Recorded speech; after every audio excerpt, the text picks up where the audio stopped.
জন্মেরও প্রথম শুভ তোমারও প্রকাশ তোমারও প্রকাশ মোর চিত্ত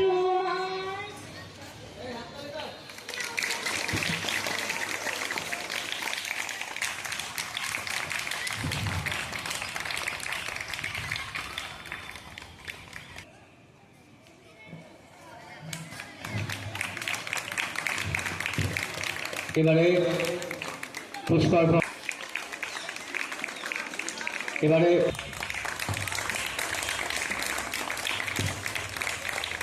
পুষ্পার্ঘ্য অর্পণ করার জন্য অনুরোধ জানাচ্ছি বিদ্যালয়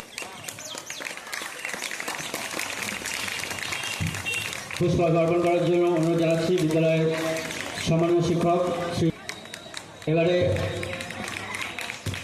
পুষ্পার্ঘ্য অর্পণ করবেন বিদ্যালয়ের সম্মানীয় শিক্ষক। অনুরোধ জানাচ্ছি বিদ্যালয়ের সম্মানীয় শিক্ষক শ্রী সাধন কুমার মণ্ডল মহাশয়কে। এবারে পুষ্পার্ঘ্য অর্পণ করার জন্য অনুরোধ জানাচ্ছি বিদ্যালয়ের সম্মানীয় শিক্ষক। পুষ্পার্ঘ্য অর্পণ করবেন সম্মানীয় শিক্ষিকা শ্রীমতী রুনা মণ্ডল। এবারে পুষ্পার্ঘ্য অর্পণ করবেন সম্মানীয় শিক্ষিকা শ্রীমতী সুমনা গান্ধী। এবারে পুষ্পার্ঘ্য অর্পণ করবেন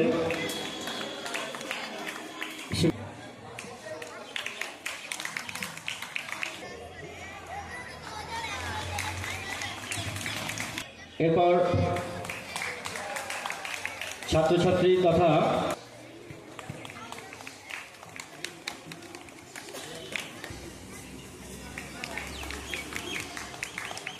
অংশ দিয়ে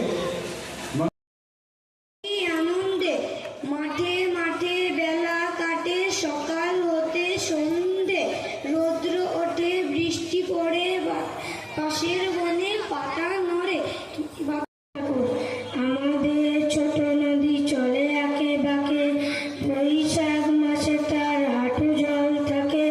পার হয়ে যায় গরু, পার হয়ে গাড়ি, দই তার উঁচু তার ডালু তার বাঁধা আছে রাজগঞ্জের ঘাটে।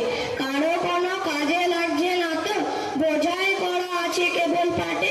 আমায় যদি দেয় তারা নৌকাটি, আমিও তবে 100টা দাঁড়াটি। পাল তুলে দিই 4টে।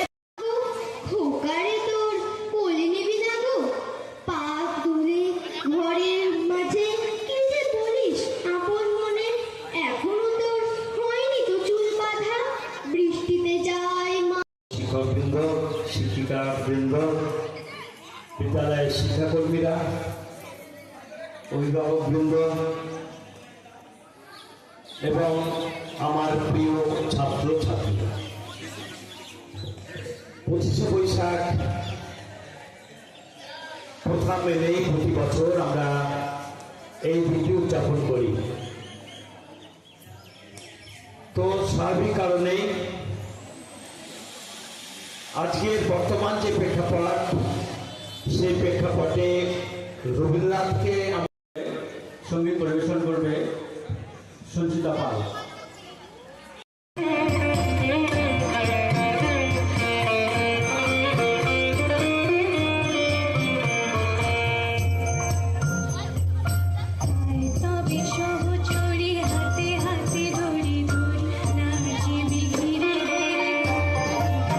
আবার প্রাণীর মানুষ কবিগুরু রবীন্দ্রনাথ ঠাকুরকে শ্রদ্ধা জানিয়ে কবি উৎপল নরেন্দ্র মাইতির লেখা কবিতা রবি মানে কবিতাটি আমি পাঠ করে শোনাচ্ছি। রবি মানে সোনালি রোদ, পূব আকাশে উঁকি, জীবন নদে প্রতিবিম্ব করে ঝিকিমিকি।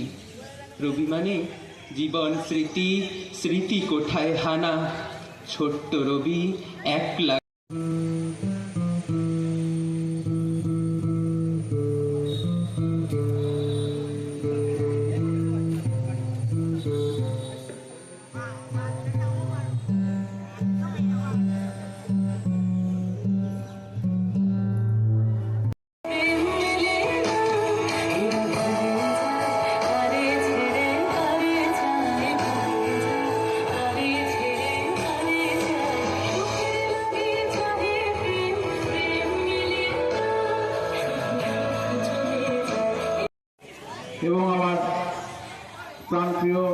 ছাত্রছাত্রী, তোমরা জানো আজ আমরা কেন এখানে উপস্থিত হয়েছি। 1261 খ্রিস্টাব্দ মানে 1261 বঙ্গাব্দ 25শে বৈশাখ বিশ্বকবি রবীন্দ্রনাথ ঠাকুর আজকের দিনে জন্মগ্রহণ করেছিলেন। তার 4-5 বছর ধরে আমরা এই দিনটাকে পালন করতে পারছি না। তার কারণ কি, এই মে মাসে প্রচণ্ড দাবদাহের জন্য রাজ্য সরকার ছুটি ঘোষণা করে। তাই এই বছর আমরা সেই সুযোগটা পেয়েছি বলেই আজ 25শে বৈশাখ রবীন্দ্রনাথের জন্মদিন পালন করতে পেরে আমরা অত্যন্ত গর্বিত। তোমরা এতক্ষণ ধরে দেখলে শুনলে